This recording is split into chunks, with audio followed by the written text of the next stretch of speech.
பண்டித நேருவுக்கு criminal பட்டம் கொடுக்கிறார் சிவராஜ் சிங் சௌகான். நேரு இந்தியாவை அவமதித்தார் என்று தூற்றுகிறார் பிரக்யா சிங் தாகூர். ஜவஹர்லால் நேரு பல்கலைக்கழகத்தின் பெயரை மாற்ற வேண்டும் என்கிறார் ஹன்ஸ்ராஜ் ஹன்ஸ். இவர்களுக்கு வரலாற்றை சுட்டிக்காட்டி திருத்த வேண்டிய மோதியோ நேரு நினைவு அருங்காட்சியகத்தையே அடையாளம் மாற்ற ஆலோசித்துக் கொண்டிருக்கிறார். நாடாளுமன்றத்திலும் வாய்ப்பு கிடைக்கும் போதெல்லாம் நேருவை குறை கூறி பேசுவது பாரதிய ஜனதாவினருக்கு வாடிக்கையாகி போனது. மகாத்மா காந்தியையே திட்டுபவர்கள் நேருவை கொஞ்சுவார்கள் என்று எதிர்பார்க்க முடியாதுதான். ஆனால் நேருவை கிரிமினல் என்று முத்திரை குத்துவதை சகிக்க முடியவில்லை.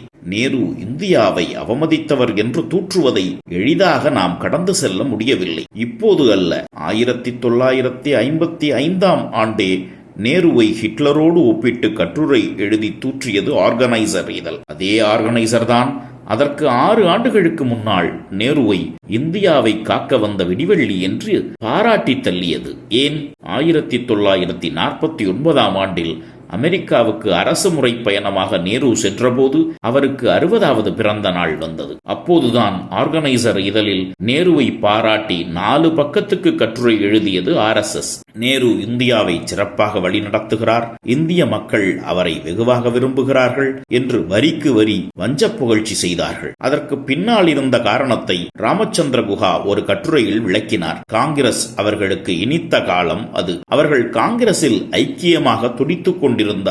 நேருவின் ராஜகுருவாக மாற கோல்வால்கர் மிகவும் விரும்பினார் என்று சொல்லியிருக்கிறார் அவர். நேரு இளவரசனாக பிறந்தவர், அரசனாக வளர்ந்தவர், ஆனால் ஆண்டியாக வாழ்ந்தவர். இந்திய சுதந்திர போராட்டத்தில் இணைந்து கொண்ட பிறகு அவர் பெரும்பாலும் பணக்கஷ்டத்தில் தான் வாழ்ந்தார். அவரது புத்தகங்களின் பதிப்புரிமை தொகை மட்டும்தான் அவருக்கு ஒரே வருமானமாக இருந்தது என்று எழுதுகிறார் அவரிடம் உதவியாளராக இருந்த மத்தாய். ஆனந்தபவன் அரண்மனையும் அலகாபாத் சிறைச்சாலையும் அவருக்கு ஒன்றாகவே தெரிந்திருக்கிறது. வீட்டின் வேலையாட்களுக்கும் சேர்த்து சொத்தை பங்கிட்டு கொடுத்த தயாளன் அந்த காலத்தில் அவர் மட்டுமே என்று மனம் நெகிழ்கிறார் மத்தாய். நேரு என்னும் ஆளுமை சிற்றன்னையால் சீராட்டி வளர்க்கப்பட்டவர். சிரமங்களையும் சித்திரவதைகளையும் கடந்து செல்லும் நெஞ்சுரத்தை அவர் காந்தியிடம் இருந்து பெற்றிருந்தார். சிறையைப் போல ஒரு தவச்சாலை இல்லை, தண்டனையைப் போல ஒரு தவம் இல்லை என்றே சிறை அதிகாரிகளிடம் சொல்கிறார் அவர். ஒரு கணக்கின்படி நேரு சிறையில் இருந்த நாட்கள் மொத்தம்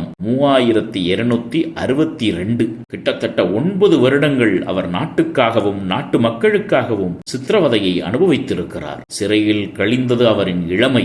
காசநோயால் அவதிப்பட்டு வந்த மனைவியை அருகிருந்து கவனிக்க முடியவில்லை. அந்த தியாகத்துக்குத்தான் இப்போது கிரிமினல் பட்டம். தனது 90% சொத்துக்களை இந்தியாவுக்கு தானமாக தந்திட்டவர் நேரு. 1946 அதன் மொத்த மதிப்பு சுமார் 196 கோடி. அவர் வசித்த இல்லமும் ஆனந்த பவனமும் இதில் சேராது.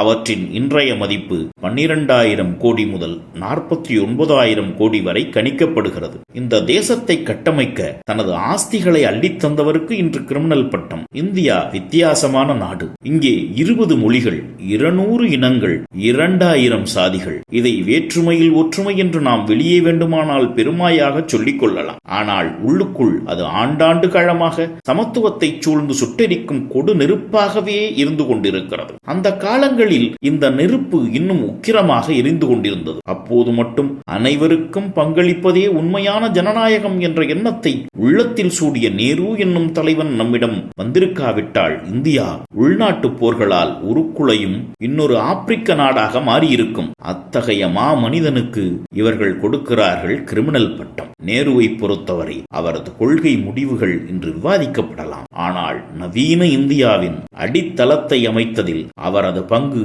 என்றும் வரலாற்றில் அழியாதது. வாழ்க வசவாளர்கள். நன்றி. குன்றத்து முருகராஜ்.